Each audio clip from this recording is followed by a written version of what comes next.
Friends, कैसे आप लोग? मेरी उम्मीद है कि बेहतर और शानदार होंगे मेरे दोस्त।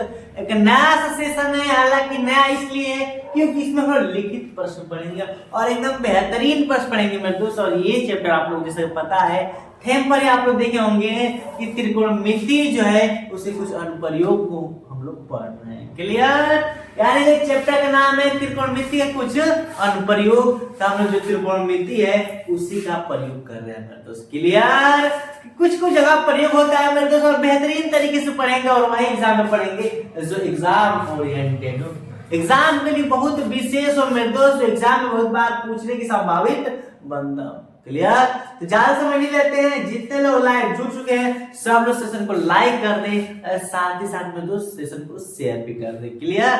उसके साथ ही मेरे दोस्त आप लोग शेयर करें अपने दोस्तों के साथ ताकि आप लोग के साथ आपके दोस्त भी पढ़े और एकदम मजे के साथ पढ़े, हम लोग एंजॉय के साथ। तो चलिए क्वेश्चन देखते हैं। तो दिखा है मेरे दोस्त, हालांकि जो इसके बारे में जानकारी देना चाहिए आप लोग अच्छे तरीके से पार्ट फर्स्ट में दे दिए और ये हम लोग का पार्ट नंबर 3 रहने वाला है। कौन सा मेरे दोस्त? पार्ट 3 रहेगा। क्लियर? तो लिखा है क्या कि एक ऊर्ध्वाधर खंबे की छाया, क्या ऊर्ध्वाधर खंबे की छाया इसकी ऊंचाई की 1/√3 गुनी है तो सूर्य का उन्नयन कोण ज्ञात कीजिए।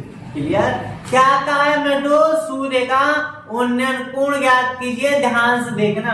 तो दिया है कि मान लीजिए ऊर्ध्वाधर बताए थे कि नहीं, इसीलिए बताए थे क्या ऊर्ध्वाधर दे दे तो समझ में आया कि ऊर्ध्वाधर का मतलब क्या, तो बता रखे कि पार्ट फर्स्ट में जो आज नए हैं मैं तो पार्ट नंबर फर्स्ट जरूर देख लें। क्लियर? तो क्या है ऊर्ध्वाधर? तो ऊर्ध्वाधर क्या मेरे दोस्त ऐसे ही होगा। क्लियर? तो ऊर्ध्वाधर ये क्या है? खंबा है। क्या मेरे दोस्त? ये हम लोग का खंबा। क्लियर? क्या हो गया? खंबा। जिसकी छाया ऐसे ही नहीं पड़ेगी। क्लियर? छाया पड़ी। छाया ये क्या हम लोग का छाया है, ये खंबा है ऊर्ध्वाधर और इसकी छाया हो गई 36। क्लियर? इसकी ऊंचाई, तो ऊंचाई यही ना है मेरे दोस्त, ऊंचाई यही ना है, ऊंचाई h यही है। ऊंचाई की क्या है? 1/√3 गुनी है। ऊंचाई का 1/√3 गुनी कौन है? तो मेरे दोस्त छाया है। तो h का 1/√3 गुना कौन है? तो हम लोग का क्या है? छाया है। तो सूर्य का आनवन कोण बताइए, यानी कि उन्नयन कोण यहाँ पर ऐसे होगा तो सूर्य इधर होगा कि नहीं, तो उन्नयन का मतलब बताया कि नीचे कोण बनता है। क्लियर? तो एक चित्र और बना रहे छोटा सा कि ये हम लोग का हो गया, इसका वैल्यू h, यहाँ पर a b c नामकरण कर दिए, इस पूरा का वैल्यू h और इसका वैल्यू कितना हो मेरे दोस्त? तो गुणा होगा तो h/√3 हो गया। क्लियर? और इस थीटा का मान निकला। क्लियर? आई बात की नहीं समझ में? तो क्या करेंगे इसमें, हम लोग का ये लंब है और ये आधार है, यानी कि AB/BC, A/BC, यानी कि AB का मतलब होता है लंब और BC का मतलब होता है आधार। लंब बटा आधार किसमें होता है? लंब बटा आधार किसमें होता है मेरे दोस्त? तो होता है tan थीटा में। किसमें? tan थीटा में होता है। tan theta. तो अब बताओ AB का मान h दे दिया है, BC का मान h/√3 दे दिया है, तो tan theta equal to tan theta वगैरह। अब ध्यान देना एक बात यही कि जब यहाँ कुछ नहीं तो h/1 हो गया और बटा में h/√3 है, इसके बटा कुछ नहीं तो बटा 1 कर दिए और h/√3 था, इसका गुणा इसमें और इसका गुणा इसमें होगा बराबर, तो tan थीटा ये है तो गुणा होगा, तो हम लोग का √3 का गुणा h में होगा तो कितना होगा? √3h अब बटा में 1 गुणा h में करेंगे तो h होगा equal to tan theta. h से h खत्म, तो ये बताओ √3 equal to tan theta. tan कितने अंश का मान हम लोग का क्या होता है? √3 होता है। बता, तो मेरे को याद रहेगा सभी ने होगा। तो बताया कि tan 60 का क्या होता है? √3 होता है। tan 30 का 1/√3। ये चीजें सब याद रखा करो मेरे दोस्त, सब मैं कि नहीं। सब लोग कमेंट करो क्लास कैसी लग रही है। क्लियर मेरे दोस्त? तो बता दे कि tan अब √3 इक्वल टू क्या होगा? tan 60 होगा। हुआ कि नहीं? तो सूर्य का उन्नयन कोण कितना है मेरे दोस्त? उन्नयन कोण हम लोग का कितना आया? 60 आया। आई बात समझ में? कितना इजी सा प्रोसेस और कितनी आसान बातें हैं। इसमें जो छोटी छोटी बातें बताए ना, उस बात को भी ध्यान रखना पड़ेगा। क्लियर? इसीलिए ने कहा है कि एक ऊर्ध्वाधर खंबे से ऊर्ध्वाधर कैसा होना चाहिए, क्षैतिज कैसा होती है, ये सब पता होगा मेरे दोस्त, तब काम चलेगा। क्लियर? आज सूरज भगवान इधर है, सूर्य भगवान इधर है, तो खंबा का परछाई इधर पड़ेगा। क्लियर? तो कहा है कि जो लंबाई है, लंबाई का 1/√3 गुणा कौन है? इसकी छाया है, तो गुणा कर दिए, तो ये h आ गया। अब गुणा करेंगे तो h/√3 हो गया, ये लंब हो जाता है। ये पता होना चाहिए कि लंब बटा लाभ किसका होता है? तो tan थीटा को होता है। क्लियर? अगर ये सब चीजें नहीं पता है मतलब सवाल नहीं लग पाएंगे, और यही चीज सभी सवालों में ही होते हैं, किसी और में कुछ एक्स्ट्रा नहीं लगता।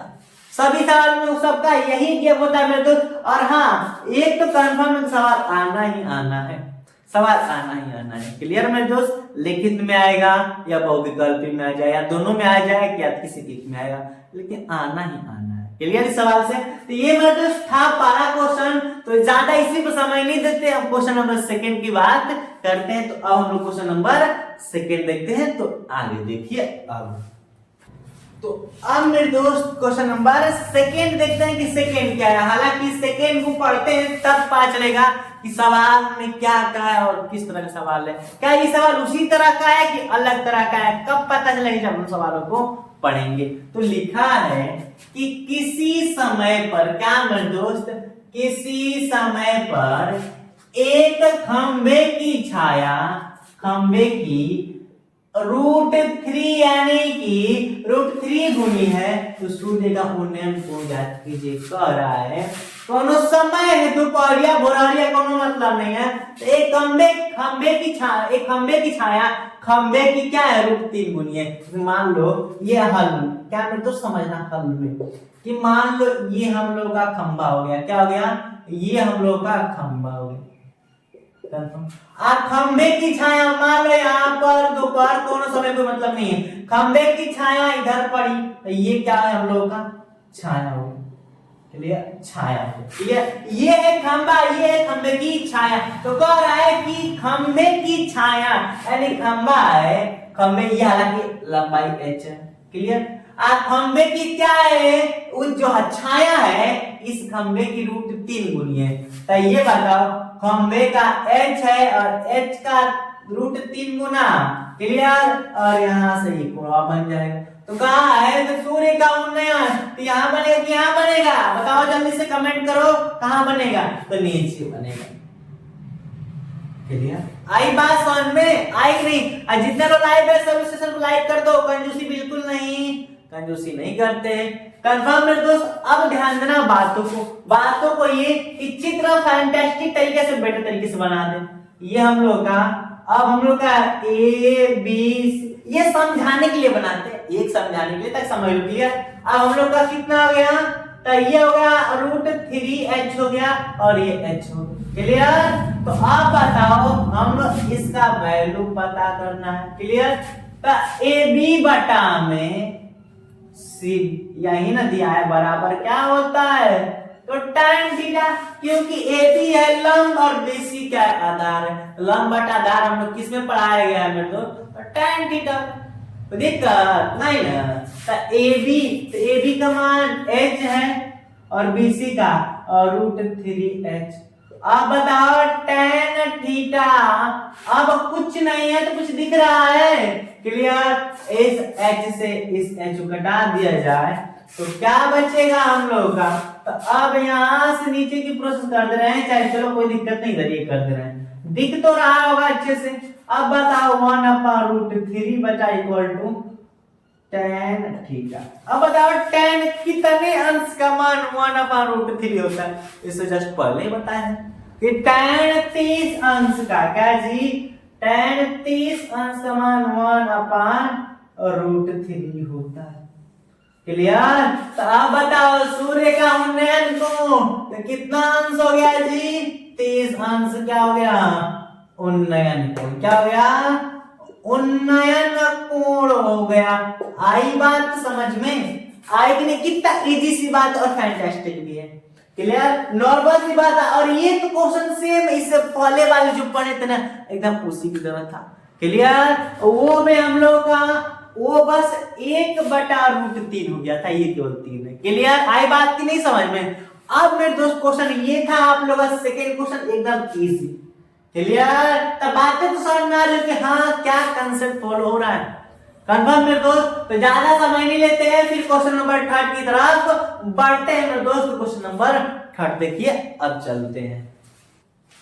तो अब मेरे दोस्त क्वेश्चन नंबर 3 देखते हैं कि 3 में दिया क्या है। जैसे लिखा है कि एक मीनार के पाद से 40 मीटर दूरी पर स्थित किसी बिंदु से मीनार के शिखर का उन्नयन गुण 30 है। मीनार की ऊंचाई क्या है? एकदम बेहतरीन और एकदम इजी क्वेश्चन देखना ध्यान से, कंसेप्ट क्या फॉलो हो रहा है।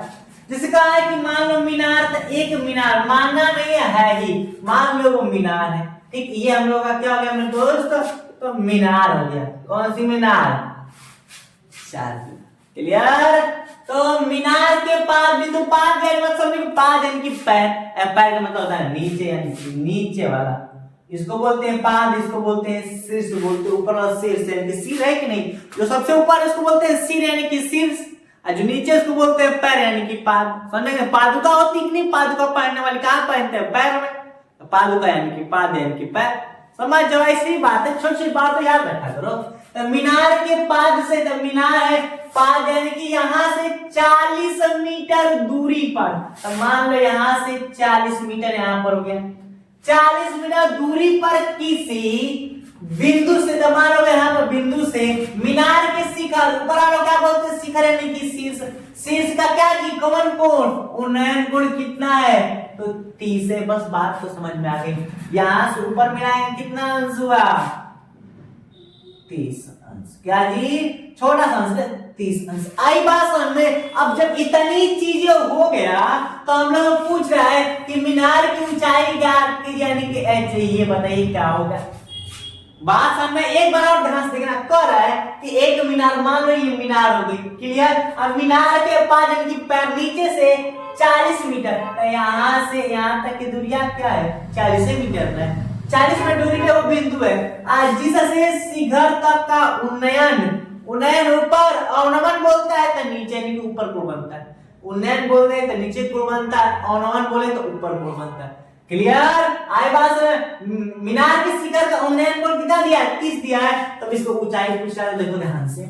एच पूछ रहा है कि नहीं? तब हम लोग का ए बी और सी, तो ए बी बटा में बी सी, ए बटा बी सी यानी कि ये हो गया लंब, लंब बटा में आधार, लंब बटा आधार इक्वल टू क्या होता है? tan थीटा होता है। आई समझ में? तो अब बताओ लंब कितना दे दिया है? h दे दिया है, और बीसी 40 मीटर बराबर tan, और थीटा का कितना दे दिया है? थीटा का मान 30 दिया है। यहाँ पर क्या रखेंगे? tan 30।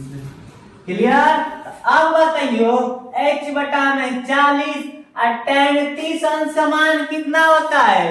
30 से tan के ज्यादा प्रयोग हो रहा है, tan 30 tan 60। हालांकि ये नहीं कि सबको प्रयोग नहीं होता, होता है, बस ज्यादा इसी का देखने को मिलता है। और tan 30 का मान हमारा √3 हो गया। इसका गुणा करेंगे इसमें और इसका गुणा इसमें, अब बताओ कितना होगा? तो होगा हम लोग का यही ना, √3h इक्वल टू 40 और h इक्वल टू 40 बटा में √3। अब आया है 40 बटा में √3, क्या करेंगे? आंसर है नहीं, इसका परिमीकरण करेंगे। अब परिमीकरण क्यों करते ये बता दिए कि परिमीकरण का आता है कि हमारी ऐसा मशीन है कि जो हर हम लोग का रूट में होता है उसको हम रूट से हटा देते हैं। यानी परिमीकरण इसलिए किया जाता है कि जो नीचे का हर है वो हम लोग का रूट में है, रूट में नहीं रहना चाहिए। क्लियर? इसलिए परिमीकरण करते हैं। क्लियर? तो क्या करेंगे? परिमीकरण बताया गया क्लास 9 में आप लोगों को, जो नीचे है उससे ऊपर और नीचे दोनों भाग देते हैं, तो कितना आएगा? तो इसका गुणा करेंगे तो 40 √3 होगा बटा में √9 होगा। 9 किसका है? 3 का है। तो फाइनली आंसर कितना आया? 40 √3/3 3। ये क्या हम लोग का ऊंचाई है। तो क्या मेरे दोस्त मीनार की ऊंचाई कितनी आई? तो मीनार की ऊंचाई कितनी आई? तो 40√3/3। ये है इसका आई बात की नहीं समझ में मेरे दोस्त। और यही तक इस सेशन में नहीं, एक क्वेश्चन और आप लोग के लिए मेरे दोस्त। देखते हैं कि क्वेश्चन 4 क्या है। हालांकि अधिक लेवल का तो बताएंगे, अगर नॉर्मल हो तो फिर आप लोग के लिए, क्योंकि 3 क्वेश्चन करा दिए जिससे आप लोग का एक्सपीरियंस बहुत ज्यादा हो गया होगा। क्लियर? तो अब मेरे दोस्त क्वेश्चन 4 का भी जलवा देखते हैं कि क्या है उसका जलवा। क्लियर? तो अब आगे देखिए। तो अब मेरे दोस्त क्वेश्चन 4 की जलवा देखने वाले थे, अब इसकी जवाब देखते हैं कि है क्या है। क्लियर? तो लिखा है कि एक मीनार की ऊंचाई 20 मीटर है। देख रहे हैं से मीनार तो आ दिया है ना। चलो ये भी हल्का बहुत इजी है, बट बता ही दे रहे हैं। क्लियर? कहा कि एक मीनार की ऊंचाई 20 मीटर है। मान लो हल में यहां से मेरे दोस्त, हल में कि मीनार की ऊंचाई, मीनार कितना है? ये 20 है। 20 मीटर हो गई ऊंचाई इसकी। जमीन पर बनने वाला, यहाँ पर सूरज भगवान है। कौन भगवान? सूरज भगवान। और वो बनने वाली जो छाया है कि नहीं, छाया की लंबाई 20√3 है। तो सूर्य का उन्नयन अब यहां से यही ना बनेगा। कितना इजी सवाल है। क्लियर? तो इस थीटा का मान पूछा है। लंब बटा में आधार, तो क्या होगा? लंब बटा में आधार। लंब बटा आधार इक्वल टू क्या होता है? tan theta. लंब कितना है? 20। आधार कितना है? 20√3 बराबर tan थीटा। आ रही है कि नहीं? कितना इजी है, कोई कंसेप्ट फॉलो ही नहीं रहा है, बस नॉर्मल सी बात है। लंब बटा आधार, लंब का मान 20, आधार का 20√3। तो 20 से 20 कैंसिल, तो अब आप लोग को लग रहा हो कि 1/√3 बचा, equal to tan theta. Clear? अब बताओ 1/√3 tan कितने अंश का मान होता है? तो पता है कि tan 30 इक्वल टू 1/√3। अब बताओ थीटा इधर कितना रखेंगे? क्लियर? थीटा कितना रखेंगे? 30 रखेंगे। तो सूर्य का उन्नयन कोण क्या हो गया? तो सूर्य का उन्नयन कोण मेरे दोस्त, उन्नयन कोण कितना हो गया? तो 30 डिग्री हुआ। क्लियर? आई बात की नहीं समझ में? ये है नॉर्मल सी कंसेप्ट। कंफर्म में दोस्त? तो 4 क्वेश्चन तक इस सेशन पढ़ते हैं, और कल से क्वेश्चन 5 से अगली सेशन रहेगी मेरे दोस्त। तो और बता दें कि ये सेशन जस्ट खत्म होने के जस्ट बाद में अगला सेशन कौन सा है? तो ब्रीथ है, उसको पढ़ा जाएगा। अब ब्रीथ के बाद वाले चैप्टर रचना है, हालांकि जो कट गई है तो उसको हम लोग थोड़ा सा भी नहीं, उसका जिक्र ही नहीं करेंगे, उसकी चर्चा नहीं करेंगे, उसके जस्ट वाले अगला चैप्टर बात करेंगे। कंफर्म मेरे दोस्त? हालांकि सर आप लोग पता है कि आज कौन सा डेट है मेरे दोस्त? आज से आज 1 फरवरी है। क्या फरवरी? और हम लोग को फाइनली 23 दिन बचा है। क्लियर? 23 दिन बता है, लेकिन जितना नहीं बता रखे उसमें से कंफर्म है मेरे दोस्त कि आप लोगों का जितना बता रखे हैं वो विकल्प भी मिला होगा। कितना कौन चैप्टर पढ़ा? 8 चैप्टर है ना मेरे दोस्त, सबने उतना क्लियर कर लिए। जितना पढ़े अगर उतना अच्छे से पढ़े तो कंफर्म है मेरे दोस्त, 9 बार खत्म हो गया। आज मान लो जितना पढ़े उतना कंफर्म है कि आएगा एग्जाम में। क्लियर मेरे दोस्त? इतना कंफर्म हो गया तो सेशन को यहीं तक रखते हैं और मिलते हैं अगले एपिसोड में। और जाने से पहले सब सेशन को लाइक कर देंगे और शेयर कर देंगे, और उससे पहले कुछ नहीं। क्लियर? साथ में मन कर तो सब्सक्राइब भी कर देना भूलना मत मेरे दोस्त। कंफर्म? तब आगे देखते हैं एपिसोड में मेरे दोस्त, मिलते हैं नेक्स्ट एपिसोड में। Thanks for watching. जय हिंद, बाय बाय।